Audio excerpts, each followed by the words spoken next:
তার মনে একটা ভয়, কখন জানে নেয়ামতটা হাতছাড়া হয়। আবার যে কষ্টে আছে, অসুস্থ আছে, বিপদে আছে, অভাবে আছে, তার জন্য আল্লাহর পক্ষ থেকে অপেক্ষা করো, ধৈর্য ধরো, আল্লাহর কাছে দোয়া করো, ইনশাআল্লাহ যে কোনো একদিন তোমার এই বিপদ কেটে যাবে, তোমার দুঃখ দুর্দশা দূর হয়ে যাবে, তোমার অভাব দূর হয়ে যাবে। ইনশাআল্লাহ আল্লাহ একদিন তোমাকে সাহায্য করবেন, দয়া করবেন। বিসমিল্লাহির রহমানির রহিম। فلما أنجاهم إذا هم يبغون في الأرض بغير الحق يا أيها الناس إنما بغيكم على أنفسكم متاع الحياة الدنيا ثم إلينا مرجعكم فننبئكم بما كنتم تعملون إنما مثل الحياة الدنيا كماء إن أنزلناه من السماء فاختلط به نبات الأرض مما يأكل الناس والأنعام حتى إذا أخذت الأرض زخرفها وزينت وظن أهلها أنهم قادرون عليها أتاها أمرنا ليلا أو نهارا فجعلناها حصيدا كأن لم تغن بالأمس كذلك نفصل الآيات لقوم يتفكرون والله يدعو إلى دار السلام ويهدي من يشاء إلى صراط مستقيم صدق الله العظيم سبحانك لا علم لنا إلا ما علمتنا إنك أنت العليم الحكيم رب زدني علما رب اشرح لي صدري ويسر لي أمري واحلل عقدة من لساني يفقه قولي رب يسر ولا تعسر وتمم علينا بالخير الحمد لله আল্লাহ তাআলা দয়া মেহেরবানি আমরা আল্লাহ তাআলার হুকুম সালাত জোহর বা জামাত আদায় করেছি। আমাদের মতো অনেক মুসলমান যারা রোজাদারও এই মুহূর্তে রোজাও আছে কিন্তু জমাতে শরীক হতে পারে না। আমরা যে রোজাদার অবস্থায় জমাতে শরীক হতে পেরেছি এটাও আমার উপর আল্লাহ তাআলার দয়া। আজকে তিলাওয়াত করেছি সূরা ইউনূসের 23 নম্বর আয়াত কারিমা থেকে 25 নম্বর আয়াত পর্যন্ত। গত কিছুদিন আমরা আলোচনা শুনছিলাম আল্লাহ তাআলা তার পরিচয় দিচ্ছেন এবং কাফিরেরা কীভাবে কোরআনকে অস্বীকার করছে, যুক্তি দাঁড় করাচ্ছে এবং তাদের পরিণতিটা কী হবে আল্লাহ তাআলা বিশদভাবে বর্ণনা করছেন। আজকের আলোচনা ধ্বংসের পথে আছে তারা, এটার কিছু উদাহরণ বিস্তারিতভাবে আল্লাহ তাআলা একটা উদাহরণের মাধ্যমে আমাদেরকে বোঝানোর চেষ্টা করছেন। প্রথমত আল্লাহ তাআলা বলছেন ফালাম্মা আনজাহুম ইযা হুম ইয়াবগুনা ফিল আরদি বিগাইরিল হাক্কি, যেটা গত দিনের আলোচনাতেও আমরা একটা উদাহরণটা শুনছিলাম 22 নম্বর আয়াতে, যে কিছু মানুষ প্রথমে নৌকা ভ্রমণ করার জন্য বের হয় সাগরে। হাত্তা ইযা কুনতুম ফিল ফুলকি ওয়াজারাইনা বিহিম বিরিহিন তাইয়্যিবা, বাতাস অনুকূল থাকে, ঢেউ অনুকূলে থাকে। ওয়াফারিহু বিহা জাথা রিহুন আসিফ ওয়াজাহুমুল মাউজ, মানে যখন বাতাস অনুকূল থাকে এই অবস্থায় তারা নৌকা ভ্রমণে বের হয় এবং আনন্দ করে। আনন্দে যখন তারা বিভোর থাকে, উৎফুল্ল থাকে, এই অবস্থায় আল্লাহ তাআলা ঝড় তুফান দিয়ে দেন। যখন চারদিক থেকে ঝড় তুফান ঘিরে ধরে ওই নদীর বুকে বা পানির বুকে ওই আনন্দ ভ্রমণে বের হওয়া মানুষগুলোকে, তখন তারা দাআউল্লাহ মুখলিসিন লাহুদ্দিন, যখন বিপদ আসে তখন আল্লাহকে ডাকতে থাকে। বিপদ আসলে নাস্তিকও আল্লাহরে বলায়। এরপরে যখন লাইন আনজাইতানা মিন হাদিহি লানাকুনান্না মিনাশ শাকিরিন, তাদেরকে আল্লাহ এরপরে কী করেন, বিপদ থেকে উদ্ধার করেন যেন তারা শুকরগুজার হয়, কৃতজ্ঞ বান্দা হয়। কিন্তু তারা কৃতজ্ঞ বান্দা হয় না। আল্লাহ তাআলা এর আগের আয়াতে বলেছেন যখন বিপদের মধ্যে পড়ে তারা আল্লাহ তাআলাকে দাআনা লিজামবিহি আও কায়দান আও কায়না, শোয়া অবস্থায়, বসা অবস্থায়, দাঁড়ানো অবস্থায় আল্লাহরে ডাকে। অর্থাৎ বিপদ অবস্থায় আল্লাহরে ডাকা একরকম এবং মানুষ সুখে থাকা অবস্থায় আল্লাহকে ডাকা ইবাদত করা এটা কিন্তু আরেক রকম। দুইটার আবেদন দুই রকম। ফালাম্মা কাশাফনা আনহু দুররাহু মাররাকা আল্লাম ইয়াদউনা ইলা দুররিম মাসসা, বিপদ যখন কেটে যায় তাদের চলাফেরা এমন হয়, আচার আচরণ কথাবার্তা যেন কোনোদিন তাদের বিপদে ছিল না, মানে তারা কখনো আল্লাহরে ডাকেও না। এইরকম যারা নাফরমান তাদের বৈশিষ্ট্য এইগুলো আল্লাহ বলছেন। এরপরে আল্লাহ আরও বিস্তারিত আলোচনা করছেন বেঈমানদের জীবন এবং তাদের ভবিষ্যৎ কেমন, সামনের আয়াতে উদাহরণটা দিচ্ছেন। এখানে আল্লাহ বলছেন যখন তাদেরকে আল্লাহ বিপদ দেয়, বিপদ থেকে উদ্ধার করে, উদ্ধার হওয়ার পরে তারা ইয়াবগুনা ফিল আরদি বিগাইরিল হাক্কি, তারা দুনিয়াতে চলে এমনভাবে উদ্ধত্তের সাথে, অহংকারের সাথে, বিদ্রোহী আচরণ করে।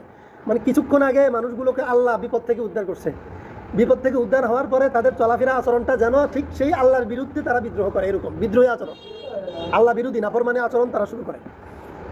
ইয়া আইয়ুহান নাস, এখন আল্লাহ তাআলা মানুষদেরকে বলে, মানে এরা তো মানুষ এবং ওরা সহ এবং আমরা যারা আছি তৃতীয় পক্ষ প্রত্যক্ষদর্শী, এগুলো দেখি, তাদের জন্য অন্যান্য সকলের জন্য আল্লাহর সাধারণ একটা ঘোষণা বা শিক্ষা কি, ইন্নামা বাগাইয়ুকুম আলা আনফুসিকুম মাতাআল হায়াতিদ দুনিয়া, এই যে মানুষগুলো আল্লাহকে বাদ দিয়া আল্লাহর নাফরমানির পথে তারা বিদ্রোহ করে চলে, নাফরমানি করে যে চলে, আমরা যারা সাধারণ মানুষ, আমরা দেখে আমাদের কাছে মাঝে মধ্যে মনে হয় আরে আমি ইমানদার হয়ে কিলা বললো, মনে হয় আরে ভালো হয়তো কিলা বললো, মাঝে মধ্যে বলে যে বালার কোনো ভাত নাই, আবার বলে যে হাসা কথার ভাত নাই।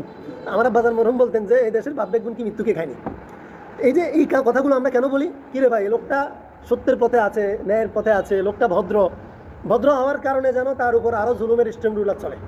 ওই লোকটা অহংকারী। এবং আমাদের দেশে সালিশ যখন হয়, সালিশের মধ্যে দুই পক্ষের মধ্যে যখন এক পক্ষ খুব উশৃঙ্খল মেজাজের হয় আর এক পক্ষ ভদ্র হয়, তখন সালিশদাররা, এরকম ঘটনা আমি নিজেও জানি, তো ভালো মানুষটারে বলে ভাই কি করবেন মানি যান, এতে বেদ্যফ, এটার লগে কি আপনি বেদ্যফি করবেন নি। এই কথাগুলো কিন্তু আমাদের দেশে চলে। তখন ওই ভালো মানুষটা বলে আরে বালাই বুঝি ঠুকলাম। মানে ভালো মানুষগুলো নিরুৎসাহিত হয়, মন ভেঙে যায়। আল্লাহ এই কথাটাই যেন আমাদেরকে বুঝাচ্ছেন, দেখো তোমরা এই অল্প সময়ের তাদের এই চরিত্র আচরণ, তাদের এই উত্থান দেখে তোমরা নৈরাশ হইও না। ইন্নামা বাগিউকুম আলা আনফুসিকুম মাতা আল হায়াতিদ দুনিয়া। তারা দুনিয়ার অল্প সময় তাদের এই ভোগ বিলাসের মধ্যে থাকবে। অল্প সময়টা কেমন আল্লাহ তাআলা বলেন, মানে প্রথমত আমাকে যেন সান্ত্বনা দিন, দেখো তুমি তার যে সফলতা দেখছো, তার পক্ষে সালিশ, তার পক্ষে এই দেশের সমাজ, তার পক্ষে এই দেশের সবাই, বিচার ব্যবস্থা সব তার পক্ষে, এবং সে টাকা পয়সা, ব্যবসা বাণিজ্যে, অর্থনীতিতে, হল আইনে, বেগিনে হাতে শক্তিশালী। আমি ভালো মানুষটা, নামাজি মানুষটা সব দিক থেকে দুর্বল। আত্মীয় স্বজন পর্যন্ত আমার পক্ষে বলে না, তার পক্ষে বলে। ওই যাতে কিলাইতো আরে ব্যাগ হাতার পক্ষে কয়, যাতে কিলকে হাতার পক্ষে কেউ নেই। এই অবস্থায় আল্লাহ বলে এই যে এই অবস্থাটা অল্প সময়ের, এটা স্থায়ী না, অল্প সময়ের। কি তুম্মা ইলাইনা মারজিউকুম, যখন তারা আমার কাছে আসবে, অর্থাৎ তাদের মৃত্যু হবে না, মৃত্যু তো নিশ্চিত। সে চৌকিদার হোক, প্রধানমন্ত্রী হোক, প্রেসিডেন্ট হোক, মৃত্যু তো নিশ্চিত। সে নামাজি হোক, বেঈমান হোক, মৃত্যু তো নিশ্চিত। মৃত্যুর মাধ্যমে যখন সে আমার কাছে আসবে, ফানুনাব্বিউকুম বিমা কুনতুম তা'মালুন, তারা যা নাফরমানি ও অপকর্ম করছে এই সব কিছু তাদেরকে আমি সবাইকে জানাই দিব। মানে তাদের আমলনামা তাদের হাতে আমি দিব। তাহলে তাদের এই দুনিয়ার জীবনটা কেমন, আল্লাহ এর পরের আয়াতে সুন্দর একটা উদাহরণ দিচ্ছেন। উদাহরণটা আমাদের বোঝার জন্য। কোরআন দুইটা বিষয় দিয়ে আল্লাহ সাজিয়েছেন, একটা দালায়েল, আরেকটা হচ্ছে যে ফাজাইল, অথবা আরেকটা হচ্ছে যে বিভিন্ন রকমের ঘটনা, দলিলের দিক থেকে এবং ঘটনার দিক থেকে। ফজিলতগুলো সাধারণ মানুষের জন্য, উদ্বুদ্ধকরণের জন্য, আর দলিলগুলো বিশেষভাবে ওলামায়ে কেরামের জন্য। ওলামায়ে কেরাম এই জন্য আওলাটা মানবে এবং সাধারণ মানুষ যেটা জায়েজ সেটার উপর চলবে, এতটুকুর অনুমতি আছে সাধারণ মানুষের জন্য, বোঝানোর জন্য। ইন্নামা মাতালুল হায়াতিদ দুনিয়া, এই যে দুনিয়াদার যাদের কথা বলছি তাদের দুনিয়ার জীবনটা কেমন, আল্লাহ মাতালুল মানে উদাহরণ, আল্লাহ উদাহরণ দেয় আমাদেরকে বোঝানোর জন্য। তাদের দুনিয়ার জীবনটা, দুনিয়ার উত্থান, দুনিয়ার সফলতা, দুনিয়ার ক্ষমতা, এই সব কিছু হচ্ছে যে এরকম কামা ইন আনজালনা, এরকম যেন আল্লাহ তাআলা মিনাস সামাই, আসমান থেকে বৃষ্টি বর্ষণ করছেন। যেমন আমাদের বর্ষা আসতেছে না সামনে, বর্ষাকালে দেখবে এই উদাহরণটা দেখেন, ফাখতালাত বিহি নাবাতুল আরদি, বর্ষাকালে যখন বৃষ্টি হয়, বৃষ্টি হইলে বিভিন্ন রকমের উদ্ভিদ এরকম শক্তিশালীভাবে উঠে না, উদ্ভিদ উঠার পরে দেখবেন আপনি একটা ফল গাছ, আম গাছ রুখছেন, কাঁঠাল গাছ রুখছেন, আল্লাহ বর্ষাকালের বৃষ্টির পানি পাইয়া ওই উদ্ভিদ লতাগুল্ম এরকম শক্তিশালী হয়, সে আপনার ময়া করি যত্ন করে রোপণ করা ওই গাছের চতুর্দিক থেকে ওকে ঝাপটে ধরে, ও নাবিশ্বাস ওই গাছটাকে যেন সে ঝাপটায় মেরে ফেলবে। তো এই যে এই কিন্তু কি সুন্দর সবুজ থাকে, একবারে পুরা বাড়ির চারপাশ এই লতাগুল্মে ভরে যায়। আপনি সবজি করছেন, সবজিতে আপনি যত্ন করতেছেন প্রতিদিন, কিন্তু আপনি এখানে উদ্ভিদের একটা বীজও বপন করেন না, কিন্তু বর্ষার পানি যখন পড়ে তখন দেখবেন যে আল্লাহ কোনো পরিচর্যা করে দায় হারেনি, এরপরেও যত হালায় মনে হয় যেন তত উঠে। যদি ওই কৃষক নৈরাশ হয় তাহলে তার ফসলকে ঘরে আসবে না। এখানে হচ্ছে যে আমাদের ইমানদারদের নৈরাশ্যতার কিছু নেই তাদের সফলতা দেখে। এটা হচ্ছে উদ্ভিদের সফলতার মতো। দিন শেষে উদ্ভিদগুলা খায় কে? এই উদ্ভিদগুলা পশুয়ে খায়, গরু ছাগলে খায়, তাই না?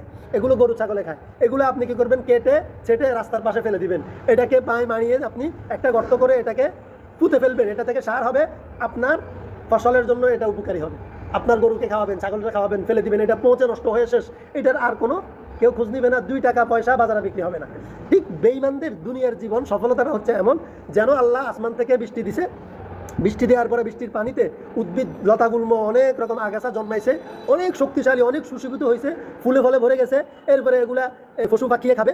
মিম্মা ইয়াকুলুন নাস ওয়াল আনআম, তো পশু পাখি খাবে, মানুষের যেটা প্রয়োজনীয় সেটা মানুষ ব্যবহার করবে মানুষের প্রয়োজনীয়টা মানুষ এবং পশু পাখি এই বিষয়গুলো খাবে, ভোগ করবে, ব্যবহার করবে, অর্থাৎ নিজের প্রয়োজনে লাগাবে।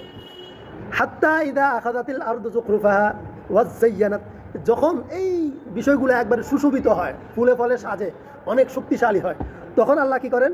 আতা আমরুনা লাইলান আও নাহারন, এই হয় রাতে না হয় দিনে একটা ঝড় আসে। ঝড়, আল্লাহ বলে রাতে অথবা দিনে একটা ঝড় আসবে। ঝড় এসে ফাজআলনাহা হাসিদান, এমনভাবে এটাকে ধ্বংস করবে কি আল্লাম তাগনা বিল আমস, যেন কখনো এখানে ফল ফসল বা উদ্ভিদ লতাগুল্ম কোনো কিছুই ছিলই না। যেমন হঠাৎ একদিন, প্রতিদিন তো আর এটার পরিচর্যা হয় না, হঠাৎ একদিন গৃহস্থ কি করে, বদিল্লা 2 জন রেলগেট থেকে বদিল্লা 3-4 জন নেয়, নিয়ে বলে যে যা গাছা আছে সব কাটি হতে আলাপ, এমনভাবে সাফ করে পরিষ্কার করে। পরের দিন কেউ আসলে কি রে, এই জায়গা তো দেখলাম অন্ধকারে আচ্ছন্ন, সব তো পরিষ্কার। মানে এখানে যে এরকম ছিল কল্পনাও করা যায় না, এরকম আল্লাহ ক্লিন অ্যান্ড ক্লিয়ার করে ফেলেন। তো আল্লাহ তাআলা বলেন যে ঠিক এরকম উপড়ে ফেলার মতো, সব কিছু সাফ করার মতো বেঈমানদের জীবন শেষে আমি একসময় বেঈমানদের এই ব্যবসা বাণিজ্য, বেঈমানদের শক্তি, বেঈমানদের উত্থান, বেঈমানদের ক্ষমতা, তাদের জীবন যৌবন, তাদের কর্ম চিন্তা চেতনার যত ফসল আছে, এই ফসলগুলো আমি মৃত্যুর সাথে সাথে অথবা কোনো একটা ঝড়, কোনো একটা বিপ্লব দিয়ে তাদের এই সব কিছুকে এমনভাবে আমি তছনছ করে দিব যেন তাদের অস্তিত্বই পৃথিবীতে ছিল না। সুবহানাল্লাহ। এখন আমাদের ইমানদারেরা নৈরাশ্যতার কিছু আছে, এই সান্ত্বনা আমাদেরকে কে দিচ্ছেন? এটা শুধু সান্ত্বনা নয়, এটা সংবাদ। এটা কি? আল্লাহ আমাদেরকে এই সংবাদটা দিচ্ছেন যে তুমি চিন্তা করিও না, এদের পরিণতি এরকমই হবে। কাযালিকা নুফাসসিলুল আয়াতি লিকাউমিন ইয়াতাফাক্কারুন। এই যে উদাহরণটা আল্লাহ দিয়েছেন, কার জন্য দিয়েছেন? যেই মানুষটা কোরআনের এই আয়াত নিয়ে চিন্তা করে, যে মানুষটা চিন্তাশীল, যে এখন আমরা কোরআনের আয়াতটা অনুবাদ করলাম, অনুবাদটা বোঝার জন্য আমাদের বাস্তব জীবন, সমাজ, আমাদের নিজেদের কর্ম থেকে একটু সহজ করে আমরা আলোচনা করলাম।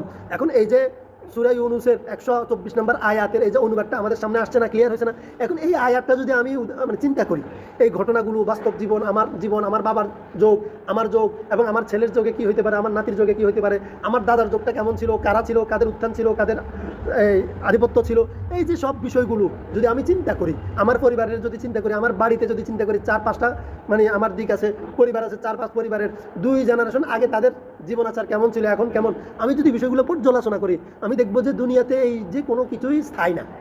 তাহলে যেটা স্থায়ী নয় সেটা নিয়ে নৈরাশ্যতার কোনো কিছুই নাই। সুতরাং যেই মানুষটা বেঈমান, তার জন্য চিন্তার বিষয়, মানে যখন কাউকে আল্লাহ তাআলা নেয়ামত দেয় তখন তার জন্য চিন্তার বিষয় যে কখন জানি নেয়ামতটা আল্লাহ চিনাই নেয়। তাহলে নেয়ামত রক্ষা করার জন্য তার একটা অ্যাক্টিভিটিস, চিন্তা থাকবে, দোয়া থাকবে, কর্মযোগ্য থাকবে। আবার যখন তার মনে একটা ভয়, কখন জানি নেয়ামতটা হাতছাড়া হয়। আবার যে কষ্টে আছে, অসুস্থ আছে, বিপদে আছে, অভাবে আছে, তার জন্য আল্লাহর পক্ষ থেকে এখান থেকে একটা শিক্ষা কি, তুমি অপেক্ষা করো, ধৈর্য ধরো, আল্লাহর কাছে দোয়া করো, ইনশাআল্লাহ যে কোনো একদিন তোমার এই বিপদ কেটে যাবে, তোমার দুঃখ দুর্দশা দূর হয়ে যাবে, তোমার অভাব দূর হয়ে যাবে, ইনশাআল্লাহ আল্লাহ একদিন তোমাকে সাহায্য করবেন, দয়া করবেন। তাহলে দুজনেরও তো হালত সামনে আছে। কেন? দুনিয়া অস্থায়ী, দুনিয়া এটা চিরস্থায়ী কোনো কিছুই না। তাহলে অস্থায়ী জিনিস নিয়ে পেরেশান হওয়ার কোনো দরকার না। বিপদ হলে বিপদ কেটে যাবে, অসুস্থ হলে সুস্থ হয়ে যাবে, অভাবী থাকলে অভাব দূর হয়ে যাবে, ঋণগ্রস্ত থাকলে ঋণ পরিশোধ হয়ে যাবে ইনশাআল্লাহ। কাযালিকা নুফাসসিলুল আয়াতি লিকাউমিন ইয়াতাফাক্কারুন। আল্লাহ তাআলা বলেন এই যে বিষয়টা কেন, তার জন্য যে চিন্তা করে, চিন্তাশীল। চিন্তা করার জন্য অনেক বড় শিক্ষিত হওয়ার দরকার নেই। সাধারণ মানুষ, আপনারাও তো নিজে নিজে বসে কত কিছু চিন্তা করেন। তো আপনারা আল্লাহর কোরআনের এই উদাহরণটা, কথাটা চিন্তা করি, আমার জীবন নিয়ে চিন্তা করি যে আমার জীবনে বৈপ্লবিক পরিবর্তন, আল্লাহর দয়া কিভাবে হইতে পারে। তো যদি পরিবর্তন হয়, আমি এখন কোন অপশনে আছি? আমি কি আল্লাহর নাফরমানদের কাতারে আছি নাকি আমি ইমানদারদের কাতারে আছি? ইমানদারদের যদি কাতারে থাকি, আমি শুকর আদায় করি যেন কখনো আমার এই ইমানদারির জায়গা পরিবর্তন না হয়। আমি এটার জন্য চিন্তা করব, ফিকির করব, চেষ্টা করব। আল্লাহ না করুক, যদি মনে হয় যেন না আমি তো মুনাফিকের কাতারে চলে গেছি, তো আমি চেষ্টা করব যে আল্লাহ যেহেতু পরিবর্তনের অপশন রাখছেন, সুযোগ রাখছেন, সম্ভাবনা রাখছেন, নিশ্চয়তা রাখছেন, আমি এই নেফাকের থেকে কিভাবে উত্তরণ হইতে পারি, ইমানদারির দিকে আমি ধাবিত হইতে পারি। ওয়াল্লাহু ইয়াদউ ইলা দারিস সালাম। এই যে আল্লাহ এগুলো বলে কি করতে চাইছেন, এগুলো বলার উদ্দেশ্য কি? উদ্দেশ্য আল্লাহর একটাই, আল্লাহ আমাকে আপনাকে দারিস সালাম, দারুস সালাম মানে জান্নাতের দিকে, জান্নাতের একটা জান্নাতের নাম হচ্ছে দারুস সালাম। আরেকটা তাফসীরের মধ্যে আছে দারুস সালাম মানে জান্নাত। জান্নাতকে দারুস সালাম কেন বলা হয়? কারণ জান্নাত হচ্ছে যে নিশ্চিন্তার জায়গা, জান্নাত হচ্ছে চির সুখের জায়গা, চির শান্তির জায়গা। সালাম মানে শান্তি। তাহলে শান্তির জায়গা কোথায়? জান্নাত, দুনিয়া না। অনেকে আমাদেরকে বুঝায় রব্বানা আতিনা ফিদ দুনিয়া, কই সে আখিরাতকে বাদ দিয়া দুনিয়ামুখী করার জন্য আয়াতটা পড়ে। আল্লাহ বলছেন আখিরাত, দুনিয়ার কথা, দুনিয়া কামাই রুজির কথা। অথচ আল্লাহ তাআলা এখানে বলছেন যে ফিদ দুনিয়া হাসানা, দুনিয়ার কল্যাণ, দুনিয়ার হাসানা। কেন দুনিয়ার হাসানা দরকার? দুনিয়ার যার যে কল্যাণমুখী, আখিরাতে সে সফল, তাই না? দুনিয়াতে হাসানা কোনটা? যে দুনিয়ার যে জীবন একজন মানুষকে দারুস সালাম অর্থাৎ আখিরাতের জান্নাতি বানাবে, জান্নাতের ঠিকানা দিবে, সেই তো দুনিয়ার কল্যাণ হাসানার মধ্যে আছে। এখন কেউ যদি এই আয়াতের অর্থ বুঝেছে দুনিয়া কামাই করা, আখিরাত বাদ দিই, তাহলে তো এটা তো হাসানা হইতে পারে না। হাসানা তো হচ্ছে চির সফলতা। আল্লাহ এই জন্য বলেন আল্লাহু ইয়াদউ ইলা দারিস সালাম। আল্লাহ আমাদেরকে জান্নাতের দিকে ডাকেন। আল্লাহর প্রয়োজনে না আমাদের প্রয়োজনে? আমাদের প্রয়োজন। ওয়ায়াহদি মান ইয়াশাউ ইলা সিরাতিন মুস্তাকিম। এবং আল্লাহ কাকে জান্নাতের পথ দেন? ইয়াদি হেদায়েত থেকে। হেদায়েত মানে জান্নাত পর্যন্ত পৌঁছান বা পৌঁছানোর যত রকমের ব্যবস্থা সব করেন কে? আল্লাহ করেন। তার জন্য করেন যেই লোকটা ইচ্ছা করে, যেই লোকটাকে আল্লাহ ইচ্ছা করেন। আল্লাহ কখন ইচ্ছা করেন? আরো আয়াত আছে, রব্বানা লা তুযিগ কুলুবানা বা'দা ইয হাদাইতানা ওয়া হাব লানা মিন লাদুনকা রাহমা আল্লাহুম্মা ইহদিনাস সিরাতাল মুস্তাকিম সিরাতাল লাযিনা আন'আমতা আলাইহিম। যেই ব্যক্তি আল্লাহর কাছে হেদায়েত চায়, যেই ব্যক্তি আল্লাহর কাছে ঈমান চায়, আমল চায়, নেক আমল চায়, আমলে সালেহ চায়। আমরা এর আগে আলোচনা করছিলাম ঈমান এবং আমলে সালেহ। অনেকে আমাদেরকে বলে ঈমান তো অন্তরের বিষয়। এখন তাহলে তুমি আমার বাহ্যিক বিষয় নিয়ে কেন কথা বলো? তো আল্লাহ তাআলা এখানে ইনক্লুড করছেন কি, আমানু ওয়া আমিলুস সালিহাত। ঈমান অন্তরের বিষয়, আমলে সালেহ হচ্ছে বাহ্যিক অঙ্গভঙ্গি, দৃষ্টিভঙ্গি, কর্মযজ্ঞের বিষয়। তাহলে শুধু অন্তরে মনে মনে ইমানদার দাবি করলে হবে না, তোমার ইমান যে মনে আছে এটা তোমার কর্মকাণ্ডে প্রকাশ করতে হবে। যখন প্রকাশ করবে আল্লাহ তখন গ্রহণ করবেন। এই জন্য আল্লাহ পাক্কা ইমানদার হওয়ার জন্য মানে অ্যাক্টিভিটিস, হাত পা বা অঙ্গ প্রত্যঙ্গের কর্মকাণ্ডকে শর্ত করেছেন সফলতার জন্য। ওয়াহদি মান ইয়াশাউ ইলা সিরাতিল মুস্তাকিম। যে চাইবে আল্লাহর কাছে, আল্লাহ তাকে হেদায়েত দেওয়ার জন্য ইচ্ছা করবেন, আর যাকে আল্লাহ হেদায়েত দেওয়ার ইচ্ছা করবেন, জান্নাতি করার জন্য ইচ্ছা করবেন, সে সফল হবে, জান্নাতের পথে যাবে, হেদায়েতের উপর উঠবে এবং চির সুখের ঠিকানা জান্নাত প্রাপ্ত হবে।